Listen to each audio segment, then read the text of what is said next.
Hola a todos, hoy tenemos el inmenso placer de entrevistar en este canal a Javier Melero. Podría hacer una descripción de él estilo Raymond Chandler, como acostumbra hacer él en su libro, con los distintos personajes que van saliendo, pero no tengo sus destrezas literarias, así que me limitaría a decir que es un abogado con más de 30 años de experiencia, que entre otros casos, porque no solo esto, y esto se obvia muchas veces, ha llevado el caso del Procés, pero entre otros. La primera pregunta que te quería hacer, Javier, tiene que ver con una frase que aparece al final de tu libro, que me gustó mucho, y la voy a leer textualmente para los oyentes, que decía lo siguiente. Decía, yo no represento a ningún colectivo, ni a ningún gobierno, ni a ningún pueblo, solo soy un abogado. Entonces, la pregunta que te quería hacer es, pudiendo elegir distintas líneas de defensa, en el caso del proceso, luego por supuesto hablaremos de temas más relacionados con la abogacía en general, pero en relación con el proceso, pudiendo optar por una defensa más política, como sí que hicieron otros abogados, tú optaste por una defensa técnica, jurídica, centrada exclusivamente en el derecho. ¿La decisión fue inmediata, lo meditaste o lo tenías claro desde un principio? Bueno, es que yo no tengo noticia, después de esos 30 años que decías, de que existan las defensas políticas. No conozco ninguna, y si hubiera que hacer defensas políticas, como no es mi especialidad, evidentemente yo no hubiera podido hacerla. No creo que tampoco nadie hiciera específicamente defensas políticas más allá de alguna manifestación o alguna efusión en un momento determinado. La denuncia de vulneraciones de derechos fundamentales, más o menos retórica, también es una defensa jurídica, no es una defensa política. Yo creo que más bien lo que ocurrió es que el calificativo de defensa política fue aplicado a determinados profesionales y estos lo asumieron con gusto. Pero evidentemente no hay más defensa que la defensa técnica, que la defensa jurídica. No se trata de elegir, es que no hay más. Una defensa política es la de los abogados de Ribatasuna en los años duros de ETA. Uno se levanta y dice, este tribunal está compuesto por una pandilla de fascistas y no lo reconozco, y me voy y a otra cosa mariposa. Esa es una defensa política. Una defensa política es las que se practicaron en los juicios con los antiguos responsables jerarcas nazis, en determinados juicios en París, la defensa de Papón y compañía. Bueno, pues no reconozco que se pueda juzgar a alguien por hechos que no eran delictivos en el momento en que se cometieron, y no reconozco la legalidad de la legislación de emergencia de Nuremberg. Muy bien, estupendo. Esas son defensas políticas, pero aquí yo no vi nunca que cupiera nada más que una defensa jurídica. Y a eso te ceñiste. Entonces, centrándonos en lo jurídico, centrándonos en el derecho y ateniéndose al derecho, la sentencia entendió que no había un delito de rebelión, que había un delito de sedición. Esto ha levantado mil y una críticas por un lado y por el otro. Entonces, como persona que ha estudiado profundamente el caso, quería comentarte pues, tu punto de vista personal, empezando con la rebelión, si la ves y no la ves y por qué, ya te digo en términos jurídicos, y luego con la sedición, y terminar preguntándote cómo calificarías tú jurídicamente los hechos. Entonces comenzaríamos con la rebelión. ¿Entiendes tú que hay rebelión o no y por qué en términos jurídicos? Hombre, por supuesto que no, y dediqué buena parte de mi defensa precisamente a desacreditar la acusación por rebelión, y creo que el argumentario en este caso fue recogido correctamente por el Tribunal Supremo. No hay rebelión por muchas cosas, evidentemente jurídicas, por la propia tipicidad del delito de rebelión y por el nivel de violencia que se exige para llevar a cabo esa quiebra de la unidad del Estado en este caso, ¿no? Pero por otro lado, por elementos fácticos. Algunas de las pruebas que yo solicité para este juicio fue el requerimiento de diversos organismos oficiales, al Consejo de Ministros, al Ministerio de Defensa, al Ministerio del Interior, al organismo ocupado de la protección de las infraestructuras críticas en caso de emergencia, para que me dijeran cuáles eran las medidas que, ante ese inmenso peligro que representaba para la unidad de España la actuación de los independentistas catalanes, se habían adoptado. Entonces, la respuesta llegó, la del Consejo de Ministros, y en el Consejo de Ministros ni siquiera se debatió. O sea, en las sesiones, en los diarios, en las agendas del Consejo de Ministros, certificados por el secretario del Consejo de Ministros, no constaba siquiera que se hubiera planteado este tema en ninguna ocasión. En una ocasión, la vicepresidenta primera del Gobierno, la señora Soraya Sáez de Santamaría, había una anotación relativa a la situación en Cataluña y se refería a infraestructuras informáticas. Pero no porque estuvieran en peligro ni se fueran a independizar, sino que era otra cuestión. El Ministerio de Defensa no actuó ningún plan de contingencia.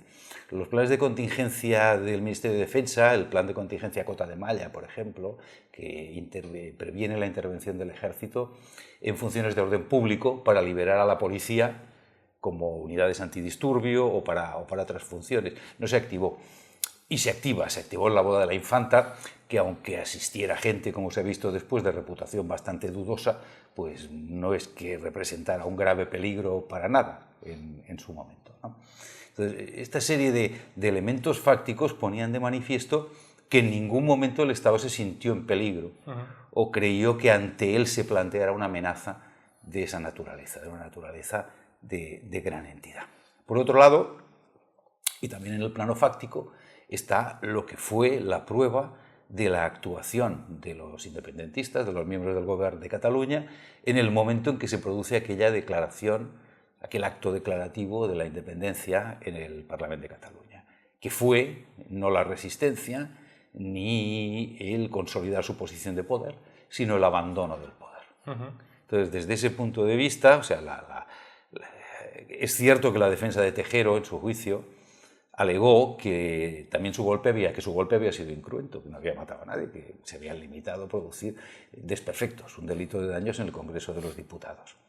Pero la respuesta que le dio, en su caso, el Tribunal Supremo, para mí es la respuesta correcta. No, es que usted efectivamente no mató a nadie, ni ejerció una violencia desmesurada. La cuestión es que potencialmente usted estaba en condiciones de poner en jaque al Estado, porque usted retenía el control ilegal sobre unidades de tanques, unidades armadas, hombres armados con sus fusiles en el Congreso de los Diputados.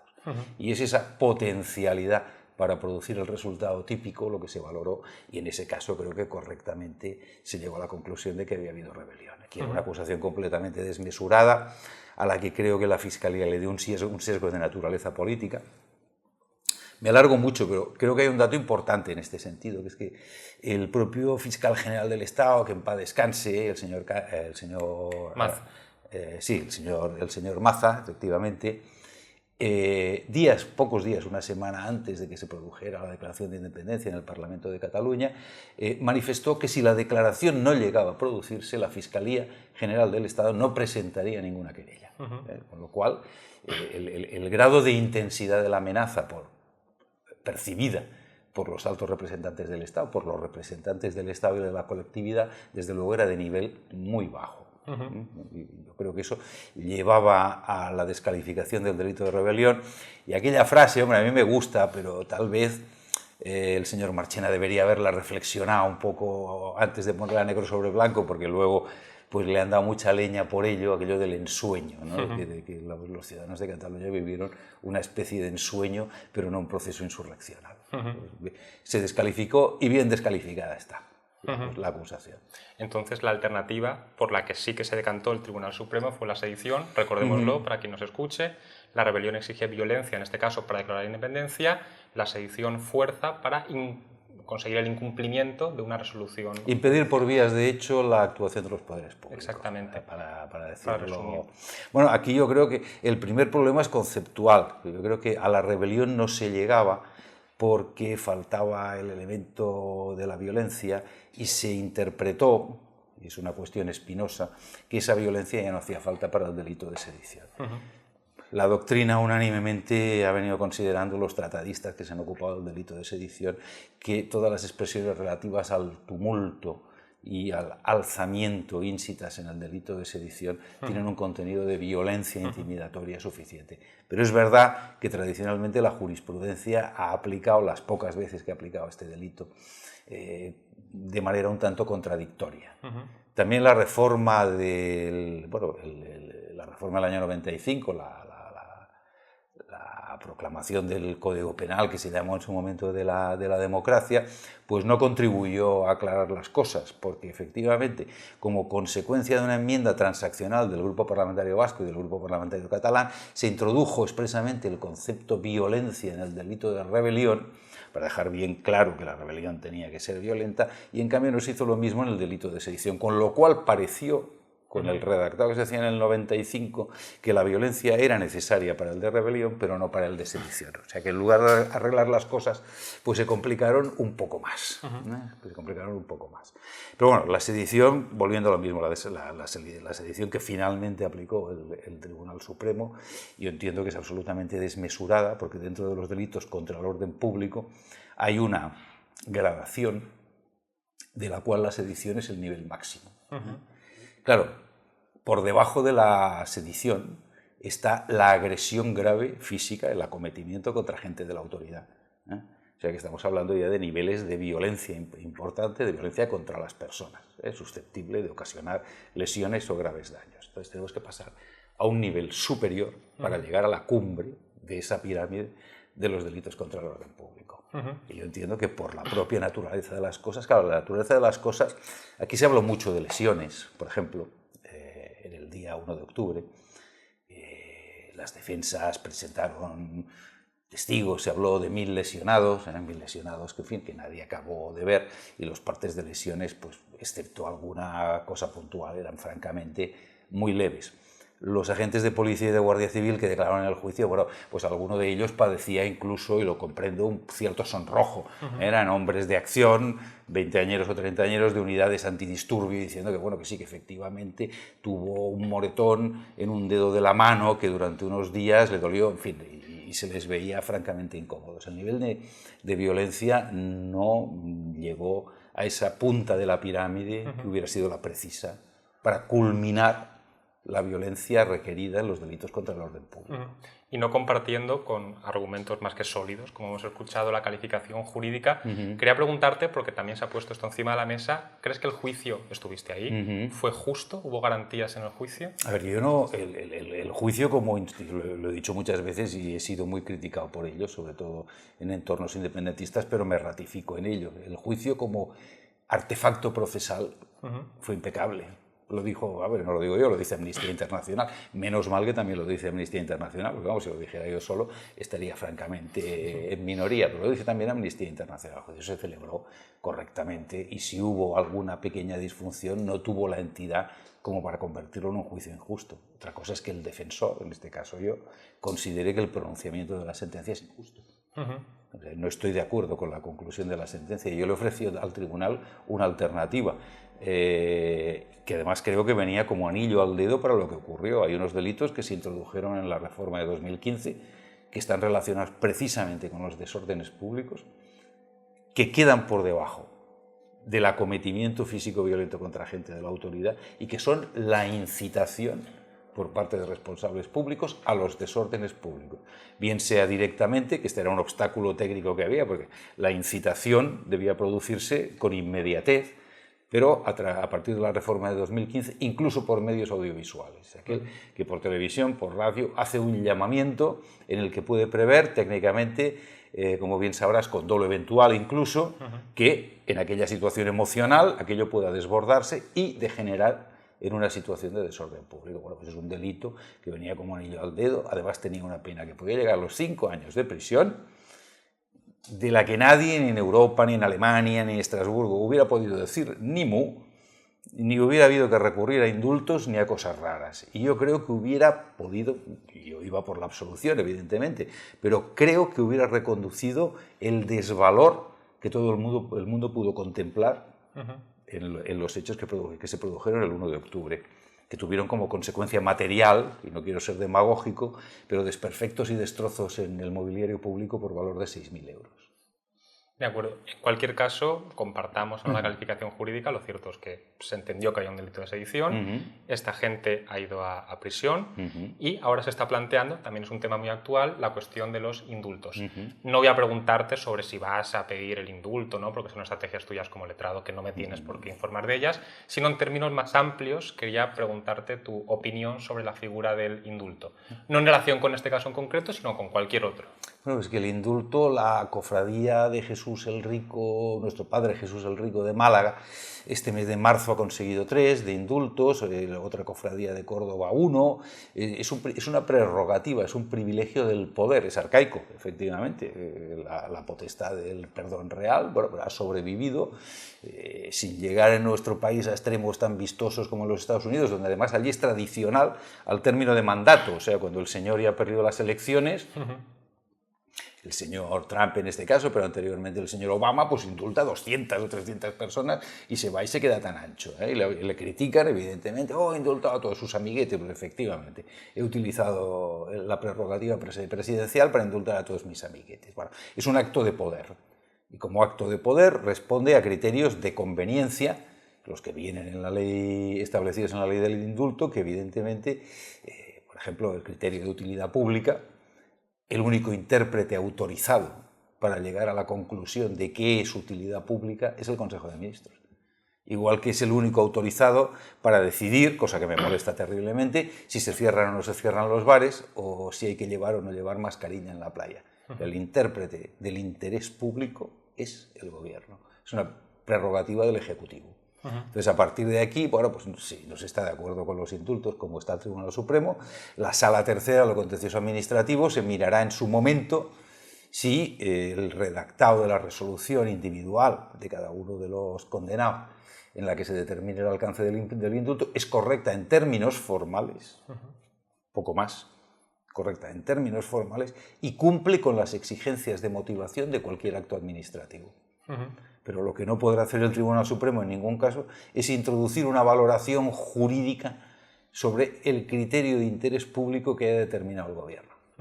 Bueno, cerramos una carpeta y abrimos otra. En tu libro, El encargo, que os recomiendo encarecidamente, por cierto, pones de manifiesto varias veces el coraje que te daba que en ocasiones clientes te recordasen que, mientras tú estabas inmerso en el asunto del proceso, que también ellos te habían contratado para que llevases su caso y tú incluso te ofendías y les decías que por supuesto que sabías que esas personas también te habían contratado y que para ti eran igual de importantes el caso del proceso, que estuviese en la televisión, o el suyo.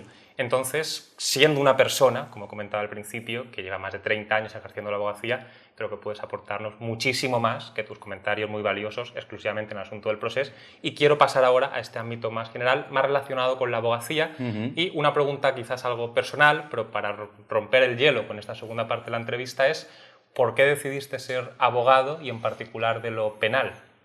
Bueno, a mí me gustaba la historia, yo estudié historia, pero pronto vi que estudiando historia, claro, no estaría ni en Egipto con la tumba de Tutankamón, ni en los verdes prados de Oxford fumando en pipa con una chaqueta de tweed. Entonces me planteé, porque no era persona adinerada, que tendría que dedicarme a una actividad algo más lucrativa.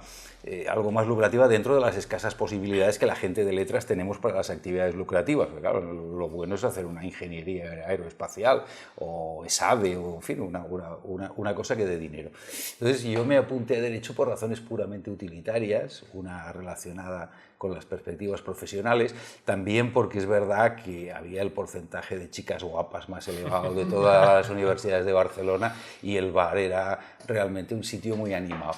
Y entonces, bueno, entré por estas razones tan utilitaristas, frívolas y, si se quiere, mezquinas. Pero bueno, enseguida me empecé a interesar por el derecho penal. Es decir, tuve un buen profesor de derecho penal en la cátedra de Juan Córdoba, explicó muy bien los juicios de Nuremberg, vi un poco la vinculación entre la historia, la política y el derecho, me gustó. Y bueno, y a partir de ahí pues seguí con esto. Por esas cosas, por ese conjunto de azares, cuestiones absolutamente irracionales, casualidades, que es la vida y que componen cualquier biografía. Desde luego no había un plan ni una vocación. Quería preguntarte, porque bueno, es evidente, salta a la vista que eres un abogado de prestigio, eres un muy buen abogado, te lo digo yo, ya te lo habrán dicho. De los 5.000 mejores de Barcelona, eso estoy seguro. Ya te lo habrán dicho muchísimas personas, pero no solamente uno gana, ni en el derecho ni en la vida, sino que también pierde. Y muchas veces las derrotas le hacen sacar a uno más lecciones que las victorias. En términos pugilísticos, luego saldrá el tema del boxeo, Canelo no fue el mismo después de perder contra Mayweather. Entonces, te quería preguntar, para yo también tomar nota y mucha gente que nos escuche, ¿cuáles han sido las derrotas profesionales que te han hecho sacar lecciones, esto no me vuelve a pasar, que te han hecho crecer a ti como abogado? Hombre, las derrotas molestan muchísimo y desde luego uno aprende muchísimo de técnicas de seducción en las seducciones frustradas, pero se vuelve solo a su casa y tiene poquísima gracia. O sea, solamente el éxito es gratificante, sobre todo cuando ya no estás jugando con intereses propios, sino con intereses de terceros. Entonces ya la derrota es lamentable y además las consecuencias las paga otro. Yo no quiero ser vanidoso, pero yo creo que nunca he cometido un error que perjudicara la posición de nadie. Creo que en todo caso no he encontrado la vía para conseguir mejorarla. O sea, que son derrotas relativas que te sumen en una cierta amargura, pero que son fáciles de gestionar. No me he encontrado nunca y creo que muy pocos profesionales se encuentran, a poco que preparen diligentemente los asuntos, con un error que tenga una consecuencia negativa, que empeore la situación procesal de nadie. Pero bueno, aprender, claro, aprender sí, si el error no es de aquellos que te llevan a la cárcel o a una UCI, pues evidentemente hay que procurar sacar lecciones de ello y evitarlos. Bueno, más allá de las derrotas, lógicamente también están las victorias. Y pones de manifiesto una cosa en el libro que me parece muy interesante y creo que a cualquier persona interesada en el derecho le puede también interesar, valga la redundancia, que es, yo creo que el punto más clave para terminar ganando un proceso, si se puede decir así, que es el escoger la línea de defensa desde un principio de forma correcta. Entonces, me gustaría preguntarte cuáles son las pautas que sigues tú a la hora de decidir desde un principio cómo vas a defender a un cliente, porque cada caso es un mundo, me imagino. Esto es una cosa que me han preguntado muchas veces en la facultad y en las escuelas de práctica jurídica, y siempre contesto lo mismo porque estoy convencido de que es verdad, aunque es una respuesta muy poco vistosa. Para tomar la decisión que tiene que gobernar toda la llevanza del caso hasta el último día, desde luego la decisión se ha de tomar al principio, y se ha de someter el caso a un análisis dogmático, el caso penal, a un análisis basado en la teoría del delito. La autoría, la antijuricidad, la culpabilidad, las causas de justificación, las causas de exculpación, y tener un panorama completo. Y luego tener toda la información disponible y gestionarla diligentemente. No puede ser que el policía sepa más que tú, que el cliente sepa más que tú, que alguien sepa más que tú. Tienes que tener todos los elementos encima de la mesa. Si no los tienes porque es el cliente el que te los ha ocultado, es problema suyo. Pero bueno, la tarea del asesor legal siempre es esta. En un país como el nuestro, en el que la gente no se puede defender a sí misma, el asesor legal es obligado. Entonces tú tienes un diálogo con el cliente en el cual, oye, soy completamente inocente. Estupendo, eres completamente... Vamos a decir eso sí, vamos a decir que soy inocente. Vamos mal porque hay un vídeo en el que se te ve con la navaja en el cajero. Y bueno, es que inocente no, pero aquel día estaba muy drogado. Ven, esa ya es otra línea de defensa. Y esas son las decisiones que hay que tomar el primer día, porque si empiezas la primera declaración en presencia judicial diciendo que estabas en Murcia, cuando tienes un vídeo con la navaja allí y una rueda de reconocimiento, pues realmente es muy difícil que lo lleves a buen puerto. Pero bueno, ya te digo que es una respuesta muy poco vistosa, pero todos los elementos de análisis del caso están en la metodología, en la estructura dogmática del delito. Y manejándolos con soltura y conociendo todos los elementos fácticos del caso, es muy difícil equivocarse. Esto que dices me permite hacerte otra pregunta que me interesa mucho. El Tribunal Supremo ha dicho muchas veces que el objeto del proceso es de cristalización progresiva, es decir, que se va definiendo a lo largo del proceso. La defensa, por lo que dices, no. O sea, una vez eliges una línea de defensa, tienes que ir con ella hasta el final. La rectificación es prácticamente imposible. Además, en este caso, en este supuesto, es de las poquísimas veces en las que la defensa está en mejor posición que el tribunal. Sabes la verdad el primer día. O sea, lo maté. Tú ya lo sabes.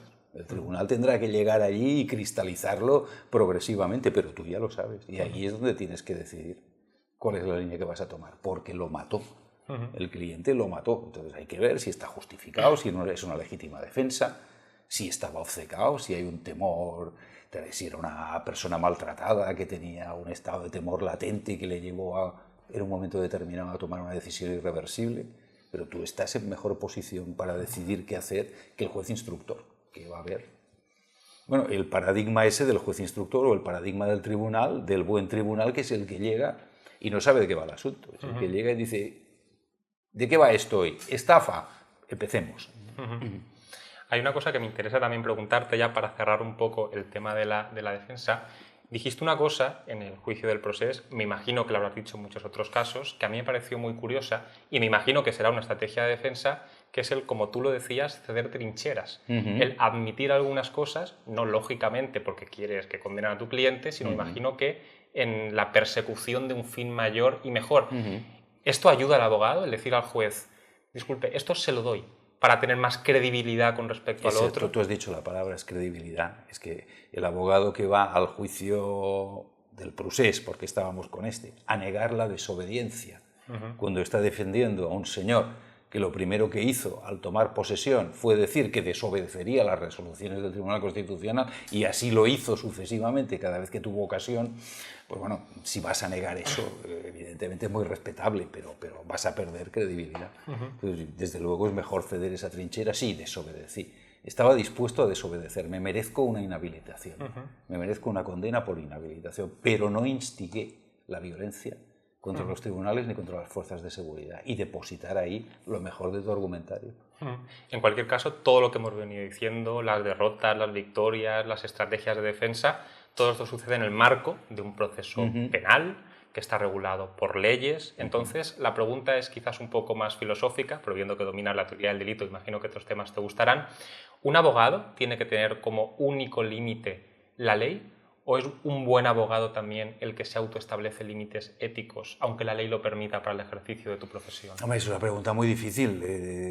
¿Qué límites éticos tendría que franquear el abogado? Por ejemplo, ¿tú hay algún caso que no defenderías? ¿Algún tipo de delito que no aceptarías Yo hay defender? casos que no defendería porque me lo puedo permitir, pero respeto terriblemente a quien los defiende y lo hace con dignidad y con probidad. O sea, el compañero que defiende al violador de niños y lo defiende honradamente y mira las pruebas y busca las contradicciones de la policía y está atento a los análisis del médico forense y del psiquiatra e intenta con ello obtener el mejor resultado para su cliente, merece, vamos, mi aplauso.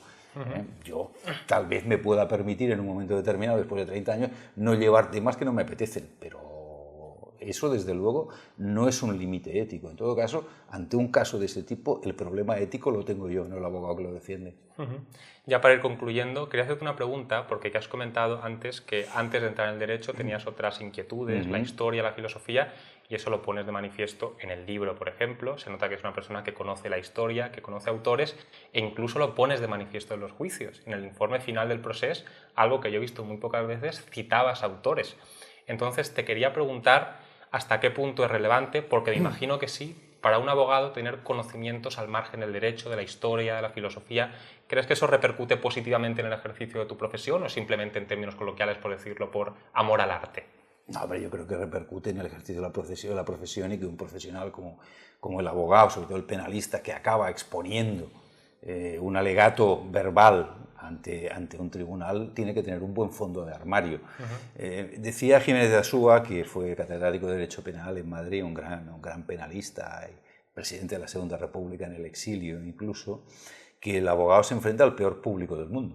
O sea, cualquier argumento que te haya pasado por la mente, esa gente que está allí escuchando alegatos cada día, 5 días a la semana, durante las 50 semanas del año, está harto de escucharlo. El argumento conmovedor, los niños abandonados, la viejecita que se queda sola, en fin, a esta gente, en fin, y en la Sala Segunda del Tribunal Supremo hay que presuponer, y seguramente es cierto, que cualquier referencia culta, elevada, que mejore la categoría del discurso va a ser bien recibida y va a descongestionar alegatos que, bueno, que, en fin. Le voy a hablar a usted de la tipicidad del delito de rebelión, pero, amor de Dios, a la Sala Segunda del Tribunal Supremo hablar de la tipicidad, no.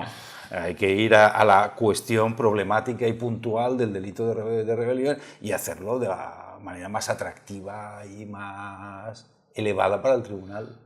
Hablando de conocimientos que están al margen del derecho, pero que repercuten positivamente en él, hay otro, más allá de la historia, de la filosofía, que a mí me ha llamado la atención, que es el boxeo. Para quien no haya leído este libro, antes de cada capítulo pones una cita de un boxeador. Entonces me gustaría preguntarte el porqué de esto, si es porque piensas que existe un paralelismo entre el boxeo y el derecho, o por otros motivos. Bueno, hombre, a ver, entre el abogado penalista y el boxeador existe el paralelismo de que es un individuo que al final está solo, ya puede ser de Garrigues o de Cuatro Casas o de un gran despacho y de grandes equipos, al final queda un abogado allí con la toga delante del tribunal. En ese sentido es un ejercicio solitario. Después hay una cosa que cualquiera me reconocerá, que es que mientras que los futbolistas solamente dicen tonterías, los boxeadores y los toreros dicen cosas que están muy bien. Y luego hay una frase que ya la habrás visto en el libro, que es del gran Mike Tyson, que para cualquier abogado penalista es inolvidable. O sea, todos tenemos una estrategia hasta que nos pegan la primera hostia. Y ahí está. Ya para concluir la entrevista, esta sí que te prometo que es la última pregunta y sí que es probablemente más personal. Como persona, yo, que se quiere dedicar en el futuro a la abogacía, aunque imagino que el consejo le servirá a muchos otros que nos estén escuchando ahora, ¿qué consejo me darías para el futuro, para ejercer la abogacía? Y que no sea que me retire. No, procura cobrar antes de llegar a juicio. Ese es el consejo que me tengo que quedar. Fundamental, si no, ni practicarás la abogacía ni practicarás nada. Pues con este consejo utilitario también terminamos la entrevista. Ha sido todo un placer entrevistar a Javier Melero y espero que os haya gustado tanto como me ha gustado a mí. Muchas gracias.